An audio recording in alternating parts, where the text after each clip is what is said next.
Then you had Tommy Agee. He was an outfielder for the Mets. You guys know who I'm talking about. If you're old enough, he had a house there right across the street from my first girlfriend's house. Not directly across the street, kind of like across the street and like around the corner. A couple of houses in. He won a championship with the 69 Mets. Yeah, he's in the neighborhood. He lived there. Then there was a running back for the New York Giants. His name was Robert Hammond. He went to Morgan State University. He played there. He lived right across the street. But like his house was the back of his house. Well, behind the house across the street from me. Put it that way. The next block up. The house out directly in front of me. Well, their backyards bumped together. He lived in that one on the other side of the next block up. Yeah. Then he was a coach for the Cardinals. He came from the Giants. He was a running back and he was the kickoff return guy for the Giants. And then he became a running back coach for the Cardinals. His name is Robert Hammond. He went to Bayside High School. Then he went to Morgan State University. Then you had some guys. I know a lot of guys. There's a guy I went to camp with. If you guys know who Dudley Bradley is, he was a guard for the Seattle Supersonics. He was a defensive specialist guy. Dudley Bradley. I went to camp with his brother, Charlie. You look up Charlie Bradley. Charlie and Dudley Bradley. Charlie played for the Boston Celtics. We went to 5-star basketball camp. That's a place where all good upcoming players go. You get invited there. They invited me. And I had to bring like $130 or some shit like that. For certain fees and certain things or whatever. And there's another guy. His name is you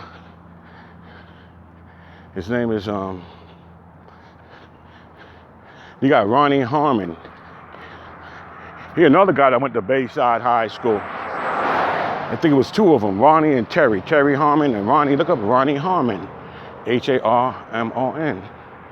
Ronnie Harmon to Iowa State. He played in the pros. That guy was incredible.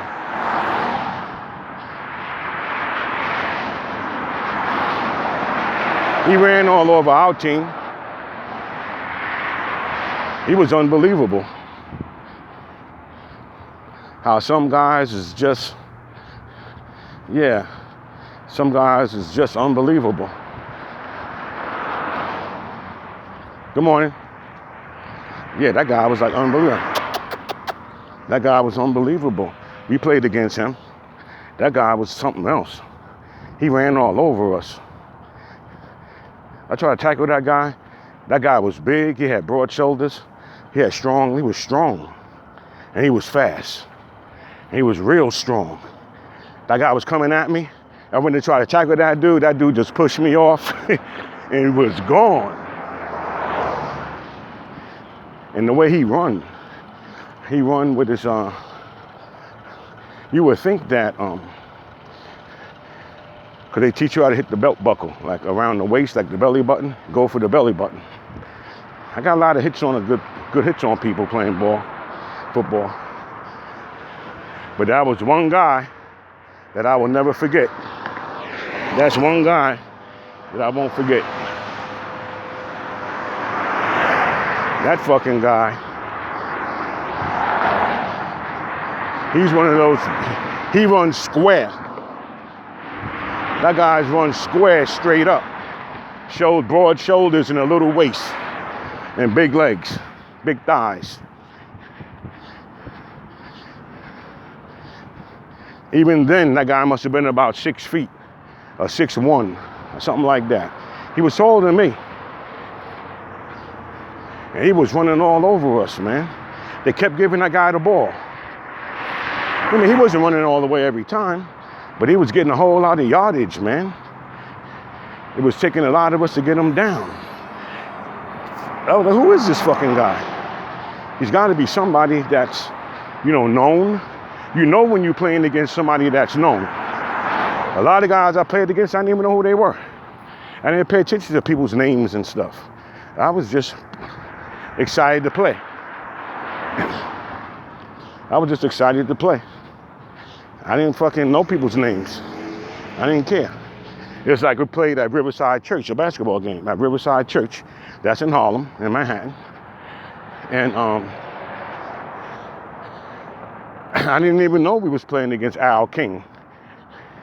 I know there was this bubble-eye looking, skinny looking,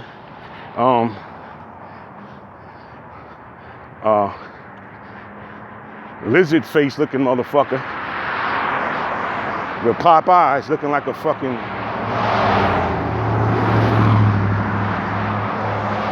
a skinny, tall, lizard face looking dude with pop eyes tearing our ass out of frame. Like we was children. We was fucking grown men. He tore us up like we was children. We all was over 21. We was men. He must have scored like 50-something points on us. I don't forget shit like that.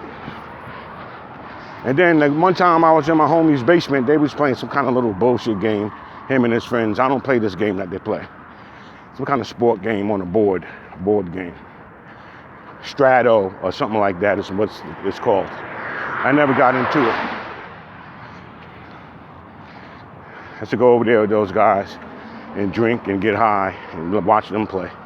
They all used to get high and stuff and play that game. He says, you remember that time we played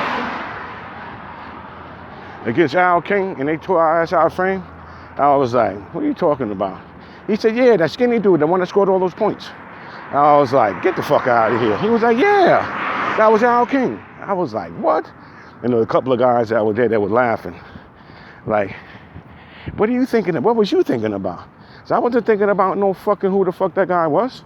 I'm trying to win the fucking game. I'm trying to get mine. I ain't thinking about no whoever the fucking person is. Yeah, I can name a lot of guys. Some of them made it. Some of them had tryouts. Most of them didn't make it. Yeah. Our guys to play with. You had a guy named Eddie Lee. You had even Kenny Smith. And Kenny Smith was from the neighborhood too. Kenny Smith. And even from in New York City. Guys like Ray Allen. And then there's another dude, his name was Edgar Jones and Richie Adams. And Edgar Jones played for he went to Reno.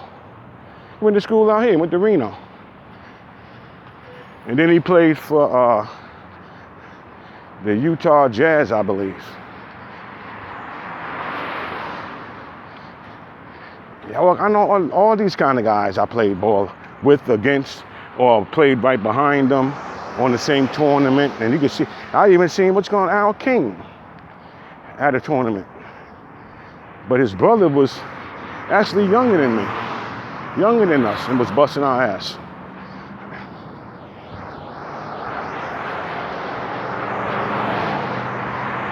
Yeah. So trust me, I've been around when it comes to sports and shit like that.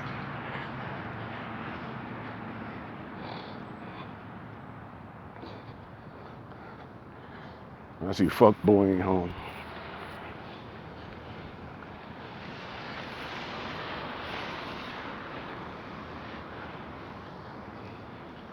I see fuck boy might have went to work maybe.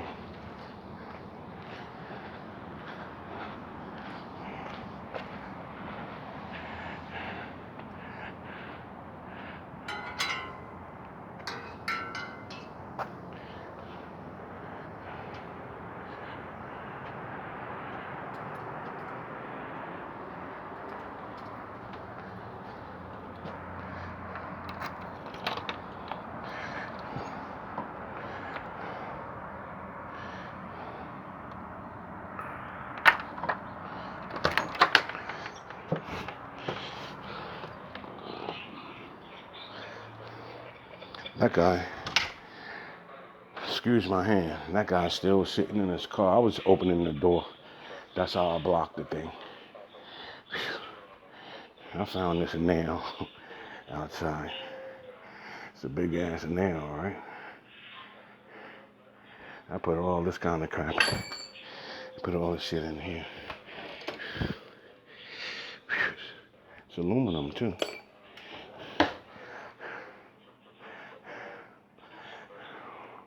Lock my door. And make sure my key is out of this door. Nobody's still in the door, see? That's what happened to me the other day. And she found my key. I knew that because I seen a light between this door frame. See? I left it again. That's twice. Because my hands was full. My mind wasn't on what I was doing. Here I go.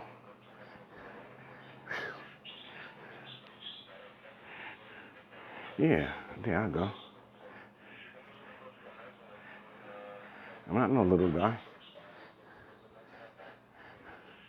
Let me turn this light on and let some light in here.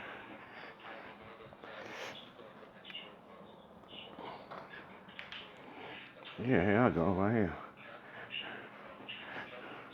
I'm no little guy. Look, I'm a big dude. See? Look. See me in the mirror? See?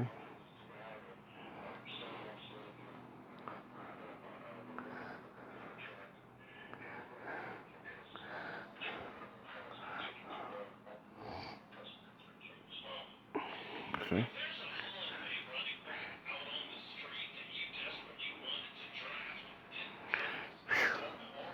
I'm done, y'all.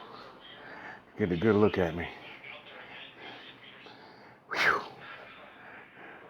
I'm finished. Peace and love, y'all.